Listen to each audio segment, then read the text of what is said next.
ಜೀವನದಲ್ಲಿ ಬರುವ ಪ್ರತಿಯೊಂದು ನೋವು ಪಾಠವನ್ನು ಕಲಿಸಿದರೆ ಪ್ರತಿಯೊಂದು ಪಾಠವು ವ್ಯಕ್ತಿಯ ಜೀವನವನ್ನೇ ಬದಲಾಯಿಸುತ್ತದೆ. ಮುಳ್ಳಿನ ಮೇಲೆ ನಡೆಯುವ ಜನರು ತಮ್ಮ ಗಮ್ಯಸ್ಥಾನವನ್ನ ಬೇಗನೆ ತಲುಪುತ್ತಾರೆ, ಏಕೆಂದರೆ ಮುಳ್ಳುಗಳು ತಮ್ಮ ಹೆಜ್ಜೆಗಳ ವೇಗವನ್ನ ಹೆಚ್ಚಿಸುತ್ತವೆ. ಹೊಗಳದಿದ್ದರೂ ಬೇಡ, ತೆಗಳದಿದ್ದರೆ ಸಾಕು. ಸಾಧಿಸದಿದ್ದರೂ ಬೇಡ, ಬಾಧಿಸದಿದ್ದರೆ ಸಾಕು. ಪರರ ಸರಿತಪ್ಪು ಬೇಡ, ನಿನ್ನ ಆತ್ಮಕ್ಕೆ ನೀನು ಸರಿ ಎನಿಸಿದರೆ ಸಾಕು.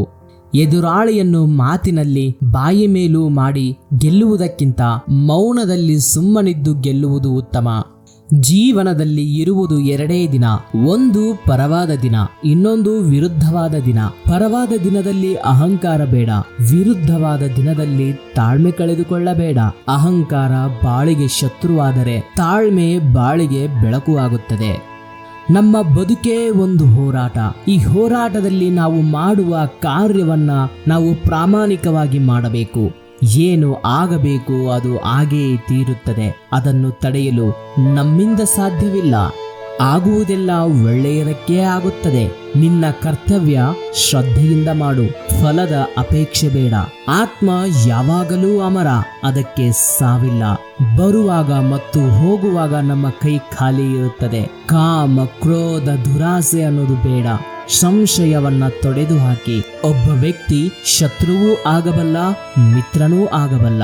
ನೀವು ಏನನ್ನ ಬಿತ್ತುತ್ತೀರೋ ಅದನ್ನೇ ಪಡೆಯುತ್ತೀರಾ.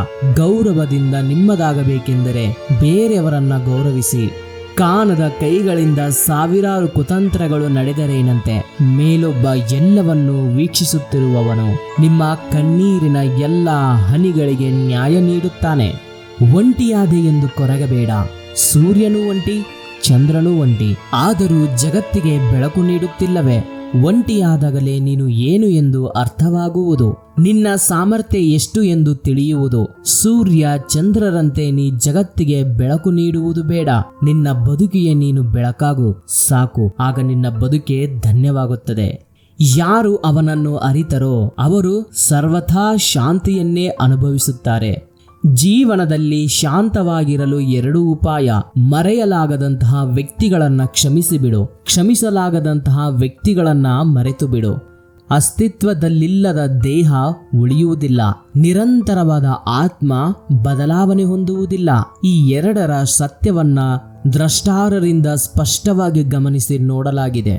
ಅರ್ಜುನ ಎಲ್ಲಾ ಕಡೆಗಳಲ್ಲಿ ಜೀವಿಗಳಲ್ಲಿ ತನ್ನೊಡನೆ ಹೋಲಿಸಿಕೊಂಡು ಯಾರು ಸುಖ ದುಃಖಗಳಲ್ಲಿ ಸಮಾನತೆಯಿಂದ ಕಾಣುವನೋ ಅವನೇ ಪರಿಪೂರ್ಣ ಯೋಗಿ ಎಂದು ಪರಿಗಣಿಸಲಾಗುತ್ತದೆ. ರಂಗ ಹೇಳಿದ್ದಷ್ಟೇ, ಯಾವ ರಂಗದಲ್ಲೇ ಇರೋ ಅಂತರಂಗದಲ್ಲಿ ಚೆನ್ನಾಗಿರು. ಯಾವ ದಾನದಲ್ಲಿ ಪ್ರತಿಫಲ ನಿರೀಕ್ಷೆ ಇಲ್ಲದೆ ಅರ್ಹ ವ್ಯಕ್ತಿಗೆ ಸೂಕ್ತ ಕಾಲ ಸ್ಥಳದಲ್ಲಿ ಯೋಗ್ಯವಾದದ್ದನ್ನು ಕೊಡಲ್ಪಡುತ್ತದೆಯೋ ಆ ದಾನವು ಸಾತ್ವಿಕವಾದದ್ದು ಎಂದು ಪರಿಗಣಿಸಲಾಗುತ್ತದೆ. ಮನುಷ್ಯ ಎಷ್ಟು ಒಳ್ಳೆಯವನಾಗಿ ಇರುತ್ತಾನೋ ಅವನ ಹಣೆಬರಹ ಅಷ್ಟೇ ಕೆಟ್ಟದಾಗಿರುತ್ತದೆ. ಪುಣ್ಯ, ಜ್ಞಾನ, ಮೋಕ್ಷಗಳೆಂಬ ಮಹತ್ವದ ಅನುಭವ ದೊರೆಯುತ್ತದೆ. ದೊಡ್ಡ ಮನುಷ್ಯನಾಗುವುದು ಒಳ್ಳೆಯದು, ಆದರೆ ಒಳ್ಳೆಯ ಮನುಷ್ಯನಾಗುವುದು ದೊಡ್ಡ ವಿಷಯ. ಹೃದಯ ಅತ್ಯಂತ ಫಲವತ್ತಾದ ಜಾಗ. ಅಲ್ಲಿ ನೀವು ಪ್ರೇಮ, ದ್ವೇಷ, ಪ್ರೀತಿ, ದಯೆ ಏನನ್ನ ಬಿತ್ತಿದರೂ ಸೊಂಪಾಗಿ ಬೆಳೆಯುತ್ತದೆ.